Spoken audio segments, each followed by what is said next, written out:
Hello everyone, welcome to 12am Coding.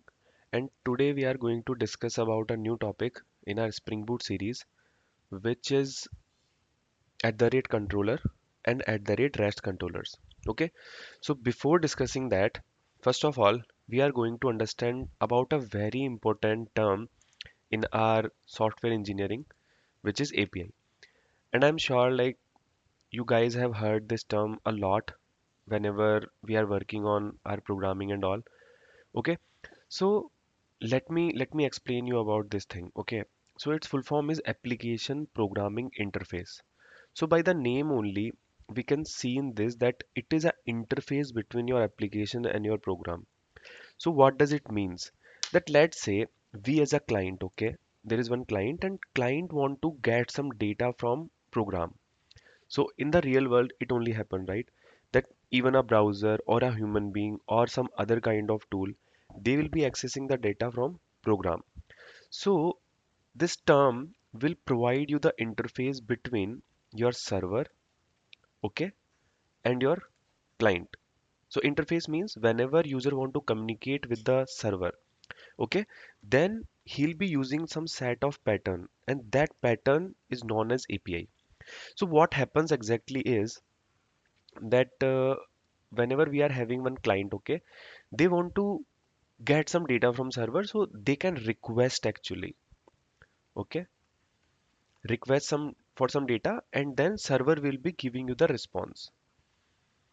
Okay, so this we can think it about as a client server architecture. Okay, this is your client, this is your server. Okay, so this is the basic meaning of this API, which is application programming interface. We are developing an interface between your application and the program so that we can get the data. And like in our world, everything is about the data. And in the entire web, right? We just need data. And whenever user want to access some data, he will be calling the API to get that data, and your program will be returning that data to you. So our today's topic at the rate controller and REST controller is based on this thing only. Okay, that it is helping us to create a API, and actually it is helping us to create a special kind of API which is known as REST API. So I think it is clear. This API term is clear that we are just developing an interface between application and program so that we can get the data. Now, API is a very generic term. We can develop a API in multiple ways. Now, in terms of Spring Boot, we generally, in today's time, we generally develop the REST API actually. Okay, RESTful API you can say. REST API means representational, okay, state transfer. Okay, so this is a special kind of API. We can say it is a API. Okay, it's a type of API. Okay, and it is having a set of rules, set of protocols. Okay, so first of all, we will be understanding this particular term actually. What does this representational state transfer means? Okay, and then we will be moving forward. So first of all, this REST API will be communicating via HTTP protocol. So HTTP is a set of protocol in which we will be accessing some data from server. So we can discuss about this HTTP in some other tutorial, but for now you can understand this REST API use the HTTP protocol to get the data. And for accessing the data on web actually, we use the REST API. Okay. So what does it means? Okay. Let's see about the REST API. So again, let me make a client. Okay. And here is our server. Okay, this is your client, this is your server. So what client will do, client will request some data from server and server will be returning back you the response. This is how our API works. In the representational state transfer, the server doesn't maintain any state. And what does it means? It is a stateless actually. So whenever user requests for a data, okay, server will return a state actually in the form of, might be it can be a JSON format or a XML, okay, or HTML. It can return into those format. So what is happening, that whenever client is requesting the data from the server, server is providing the data and server is providing a state actually.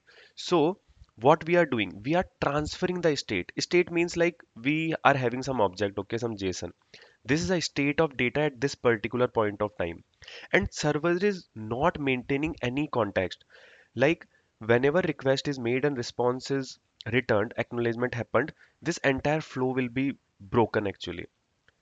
After that, it doesn't maintain any state of that particular thing whenever this entire flow has completed.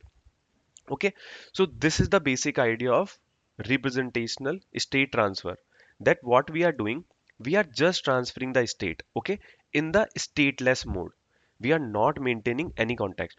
Now, one more thing which comes into the picture in the terms of API is a URL actually. Okay, it means unified resource locator. So, like in our internet, right, there are lots of servers. For example, like one server is for example Facebook server, then there can be one server of Instagram. Okay, like server means let's say program. Okay, and you need some data from Facebook, or you need some data from Instagram, or you need some data from XYZ server. Now what happens, client will be calling, let's say your client is here, might be your web browser, so you are opening the Facebook, so you'll be providing a URL, right? You'll be providing a URL. That URL will specify that where you need to go. Either you need to go to the Facebook, or you need to go to Instagram, or you need to go to some other particular server. It means that in our entire world we are having the addresses, right? So we are having one home. Okay. How we write the address? Might be some plot number we will mention, that it will be having some plot number. After that we will mention some colony, in which colonies it exists, then state we can mention, then about the country and pin code, right? So whenever we want to find some home in this particular earth on the world, then we need some address to identify it uniquely, right? In the same way, for multiple servers, we need a unique address of each and every data resources actually. So for that only we use this term actually, API. Okay, and what API is, let's say we are having one like HTTP something. Okay, then some host will be there, xyz.com. After that, we like in this xyz.com also there can be multiple things. Let's say not XYZ, let's say Facebook. So in that we can have one resource for photo, okay, one resource for your profile, okay, one resource for your friends. Okay, so these are nothing but a houses, different houses, right? So like this particular will go to a photo. Here we are having one more house which will go to the profile. So this is your Facebook address. In the Facebook address, or let me explain in that way, that this is your house. In this house you are having multiple rooms. Okay, one room is for one person, one room is for one person. So in this particular house, this fb.com, we can define it as a house. In this house we can have the photos. So if you want photos, then you will be calling this particular URL, then you will be calling this particular API. When it comes to the API, it means that you will be calling this, and you will be requesting some data and you will receive some response. Okay, so this is the basic whole and soul of this RESTful API. Again, let me repeat, representational state transfer, in which server is transferring the state, doesn't maintaining any context. Any context means after that particular request and response happened, server doesn't know about it. It just send the state once. After that, it don't care about that existing whatever happened. Now next request will come and server will serving the response. Okay, this is the basic idea of your REST API. Now our Spring Boot, it's a it's a backend library actually. Okay, and Java is a backend programming. Apart from JSP, we just write the APIs in it. APIs means that whenever like any UI can be there, either it's a vanilla JS or React or Angular, anything, we will be calling one API. So this is our client server architecture. We are having one UI, one interface for accessing the application. And let's say there is a button. On click of that button, we will be calling some API. So that API will go to Spring Boot or Java application and it will returning you the response. So in Spring Boot, if you want to develop this particular architecture, or if you want to develop this particular mechanism, where user can communicate with your program. In that case you need some specific annotations into Spring Boot. And for this one we discussed about, right, what this particular tutorial based on, at the rate controller or at the rate rest controller. Okay, again, as per our last tutorial, these both are also you can say these both are also a component. Okay, and whenever your Spring Boot application start, it provide the bean to IOC actually of these, like whatever class you are having annotated with at the rate controller or rest controller, the bean will be present in this one. But it is a special kind of components, you can say, where it will be providing you the URLs actually. It will be providing you the path to call that function from web.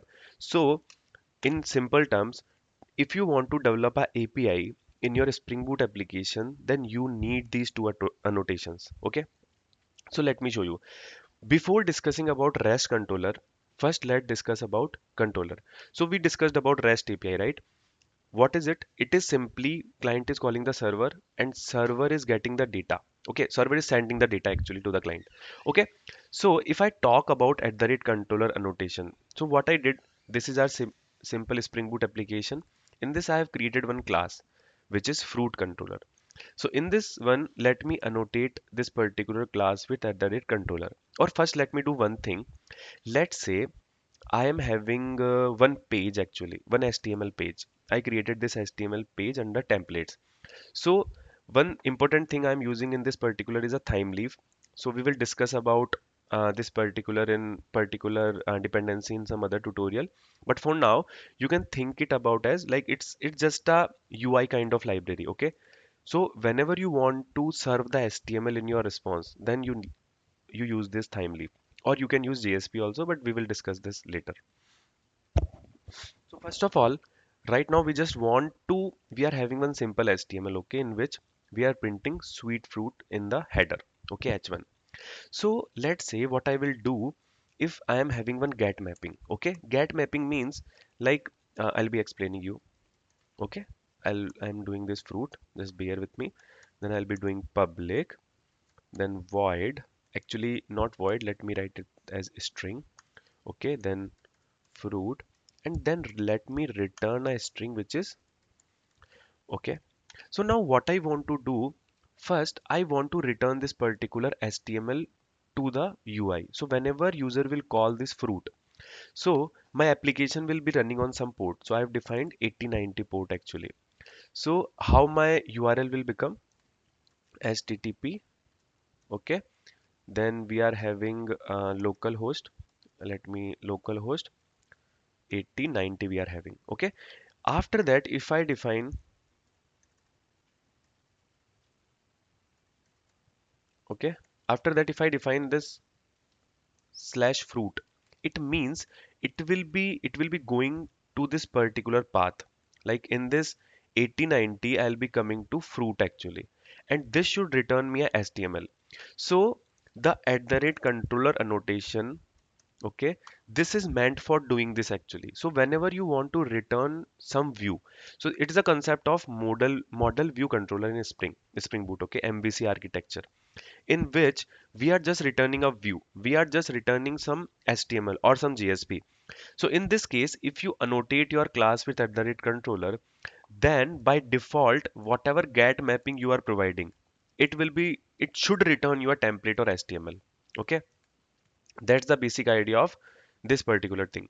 Okay, so what I'm doing, I'm just starting this application. Okay, so this application got started. Now I will just hit this URL. Okay, localhost 8090 then fruit. So see what's happening. I'm We are printing sweet fruit which is coming from this particular HTML. So controller annotation is to provide the view actually. Okay, so this is also a API. So if you see, if I'll inspect my browser and if I refresh this particular, Okay, then I am calling this fruit API. Okay, if you see localhost 8090 fruit, it is going and it is 200. It's a get kind of API. So we will discuss about this get and post, the type of API, in some later tutorial. But just for now, understand, in response we are getting this particular HTML. Okay, so our main aim, let's say if you want to return some UI or some view, you can do that way. But let's say, let me give you one more example. Let me create one class. Okay, one class I'll create fruit, and in this fruit I'll make private private string name of the fruit. Okay, and then private string type of fruit actually, or price, let's say the price. Now let me write one more endpoint, get mapping, and this will be pointing to fruit data. Okay, and this will now return me the fruit actually. Okay, so right now what I'm doing, I am creating a REST API using at the rate controller annotation. So then I need to create a fruit equals to new fruit. Okay, and then fruit dot set, sorry, let me create getters and setters also for this one. So if you see, I didn't annotated this particular class with at the rate component because we don't need it as a bean. It's just a model. This only we are having variables in this one, and we want to use this in our space, right? So that's why. So fruit dot set name equals to, let's say, apple. Okay, let me name it as apple, and then fruit dot set price. Okay, this price I'll be setting, let's say, 100 rupees. Now let me return this fruit. Okay, this fruit object, let me return. So what I'm doing, as we was discussing, right, let me name it as fruit data because we cannot have same method name. So in this particular API, what you can see, we just created our REST API in which, let's say, on the UI or client side, user want the fruit data. Then user call this particular endpoint and he will get the fruit data like apple and price. Now this data can be present into some database or some other space or something, right? But for now we just hard coded the data. So we are implementing this particular scenario, okay, where a client is requesting the server will provide the data, and by default the data will be provided in JSON in the REST API. So let me run this particular code. So we have seen the example of view. Okay, now we will be seeing about the REST API. Okay, so let me run this and let's see. Okay, so fruit data I'm calling, and let's see, we got a error actually 500. So what it is saying, error resolving template fruit data. Template might not exist or might not be accessible by any of the configured template resolver. So what it is saying, that actually at the rate controller annotation, it is basically meant for returning the views by default. But we are returning a JSON here. If we return a string with a view name, and this view name is nothing but your HTML name here, so it will return this particular. So let's say xyz.html. So if you return as a string at xyz, it will automatically find the HTML in your template. In case of JSP, it will be in web inf something. But in this case, as we are using time leaf, so it is present into templates. So it is by default expecting a view from it, but it is not getting. So to make it as a REST API, we need one annotation which is response body. Okay, if we are using at the rate controller, and if we want to call any API, okay, any function which is returning some data to you rather than a view, then we need a response body annotation over that particular API. So if I'll hit this, then we got this apple name and price 100. Okay, and if you see, we got this fruit and it's a fruit data API get 200. Okay, we got, and this particular response we got. Okay, name, apple, and price, this one, and we are printing on the screen. Okay, so this is the thing. Now one more thing, this at the rate controller is a old annotation. Now in nowadays term, we are getting one more annotation which is known as REST controller. And in the case of REST controller, you don't need this response body. So what does it means? To develop the REST API in Spring Boot, either we can use at the rate controller, but to make it REST, we need to use response body, which means it will return a JSON to you or other formats also if you specify. Now the in the new Spring Boot versions and all, we are having at the rate REST controller. And this REST controller, okay, this REST controller, we don't need a response body. It will automatically return you the data for the REST API. So see, I have just removed this at the rate response body, and we are good with the data.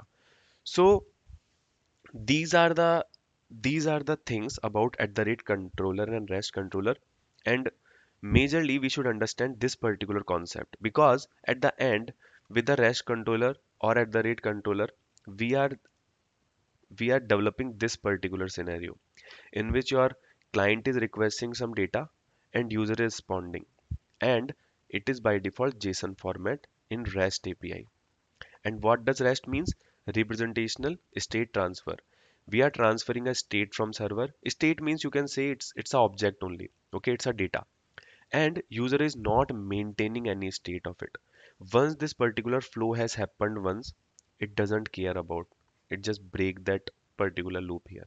Okay, so yes guys, that's it for this particular tutorial. I hope you understood this concept very well. If you are having any questions, and definitely we can learn more by discussions, so you can mention in the comment section if you are having any questions. We are happy to discuss. So yeah, that's it for this particular video. Thank you and see you in the next tutorial.